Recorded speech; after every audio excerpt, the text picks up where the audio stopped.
နော်သူ့ရဲ့အသက်ကလေဒီဖဲပြားလေးပေါ့နော်နောက်ကနေပြီးတော့လုံးဝကိုမှကိုယ့်ရဲ့ကြောပြင်ကိုမြင်နေရတာကလုံးဝ sexy လို့လေရတယ်ပေါ့နော်ငဲလို့ခန္ဓာကိုယ်ပြည့်ရသူမျိုးတော့အဆင်ပြေရဆိုတော့ body လာတဲ့ကောင်မလေးဆိုတော့မိမညီမသိချာပဲ sexy လို့လေပြီးပြီဆိုရင်တော့ princess မှုလေးလာပါပြီရှင်လုံးဝအောင်မလေးပန်းကြီးကြီးတစ်ခုတည်းရောက်သွားသလိုမျိုးဒီ princess မင်းသမီးလေးတယောက်ရဲ့ပုံစံမျိုးအသွင်လေးချုပ်ပေးထားဆိုတော့လေအခုကိုတော့မပေါ့နော်တော်တော်လေးကိုလှတယ်လို့ခံစားရတယ်အရန်လေးကြိုက်တယ်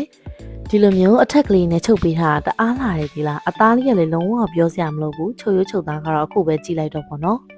နောက်ပြီးတော့လေကန်းချီသွားရင်ဘာဝေးရမလဲဆိုပြီးစဉ်းစားနေရကောင်မလေးရှိလားအဲ့ဆိုရင်တော့ဒီလို dress တစ်ထည်လောက်ကတော့ဝယ်သွားတင်နေနော်ဝေးရ fit ကုန်လေးတစ်ခုချီကျွချင်တာကကောင်မလေးအတွက်ကိုယူရပြီးတော့ချုပ်ရွချုပ်သားကောင်းကောင်းလေးနဲ့ထုတ်ပေးရတဲ့ဒီဇိုင်းနဲ့တအားလာတာဆိုတော့လုံးဝကိုမဝင်ရမနေနိုင်ဖြစ်နေတာပေါ့ကဲဘယ်မှာဝင်ရမလဲဆိုတော့သိချင်နေကြပြီလားငယ်ခုပြပေးရတဲ့ Facebook page လေးနဲ့ TikTok account လေးမှာတောင်းဝယ်လို့ရပြီနော်အားလုံးကိုချစ်တယ်နော်နောက်ဗီဒီယိုလေးမှာပြန်တွေ့ပါမယ်ရှင်တတား